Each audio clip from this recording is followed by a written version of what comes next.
একটা প্রশ্ন ছিল মুহতারাম, আমরা জানি যে নবী মুহাম্মদ সাল্লাল্লাহু আলাইহি ওয়াসাল্লাম মহিলাদেরকে ঈদগাহের মাঠে গিয়েও ঈদের নামাজ আদায় করতে উৎসাহিত করেছেন, বা হাদিস আসলে এক্ষেত্রে কি বলে? সাধারণ অবস্থাতে ঈদগাহে মেয়েদেরকে যাওয়ার ব্যাপারে রাসূল করিম সাল্লাল্লাহু আলাইহি ওয়াসাল্লাম অনেক বেশি উৎসাহ দিয়েছেন।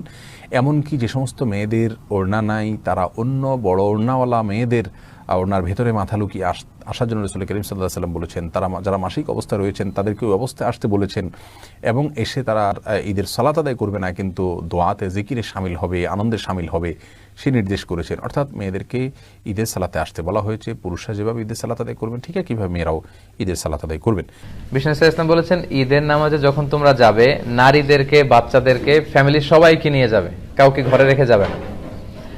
কিন্তু দুর্ভাগ্যজনক হলেও সত্য, আমাদের দেশে এই পরিবেশটা এখনো গড়ে ওঠেনি।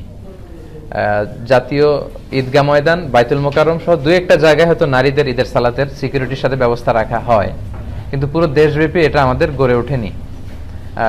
সচেতনতার অভাবে আমাদের স্কলাররা মনে করেন যে ফিতনা হবে। ঈদের 2-3 দিন আগে শপিং মলগুলোতে হাঁটা যায় না নারীদের কারণে।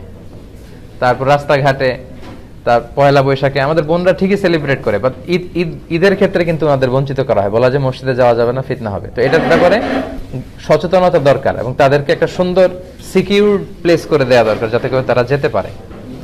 বিশ্বনবী এটাকে এত গুরুত্বপূর্ণ বলেছেন, বিশ্বনবী বলেছেন হাত্তাল হুইয়াদ, মেনস্ট্রুয়েশনাল পিরিয়ড চলছে যে নারীদের, মাসিক, তারাও যাবে।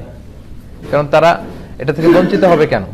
কারণ এত বড় গ্যাদারিং বছরে হয় 2টা, তখন খতিব সাহেব মুসলমানদের বিভিন্ন ক্রাইসিস, সমস্যা, সম্ভাবনা নিয়ে কথা বলবে, মোটিভেশনাল কথা বলবে, আমাদের মুসলমানদের কি সমস্যা যাচ্ছে, কি ক্রাইসিস আমরা পার করছি, হ্যাঁ, এই বিষয়গুলো নিয়ে বাৎসরিক একটা মোটিভেশনাল কথা ইমাম বলবেন। তো এটা থেকে যদি আমাদের বোনেরা বঞ্চিত হয়, তাহলে উম্মাটিক ডেভেলপমেন্টটা আমরা করবো কিভাবে? তো সবাইকে একসাথে করতে হবে, সবাই। এজন্যই বিশ্বনবী বলেছেন যে পিরিয়ড যাদের চলবে ওই নারীরাও আসতে হবে। এক মহিলা সাহাবী বললেন, ইয়া রাসূলুল্লাহ, আমাদের অনেকের হেজাব নেই, জেলবাব নেই, আমরা কিভাবে যাব? আল্লাহ রাসূল বললেন, তোমাদের যেই বোনের 2-3টা জেলবাব আছে তাদের কাছ থেকে বড় করে নিয়ে যাবা, যাদের 3টা আছে অন্যদেরকে ধার দিবা, নামাজের পরে আবার তোমাকে দিবে, তারপরেও আসবে। পিরিয়ড যাদের চলে তারা এসে ইয়াতাজিলনাল মুসাল্লা, যেহেতু পিরিয়ড চলছে ঈদগাহে ঢুকবে না, মসজিদে না ঢুকে মসজিদের বাইরে ওয়েটিং এরিয়াতে ওয়েট করবে, ঈদের আনন্দ তারা শেয়ার করবে।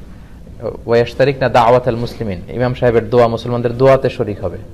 তো মেয়েরা মেয়েদের এরিয়াতে, ছেলেরা ছেলেদের এরিয়াতে যখন ঈদের শুভেচ্ছা বিনিময় করবে, মানে মনে হয় যে ভালোবাসা, সবাই মিলেমিশে একাকার। এটাই ঈদের মূল স্পিরিট বা সৌন্দর্য।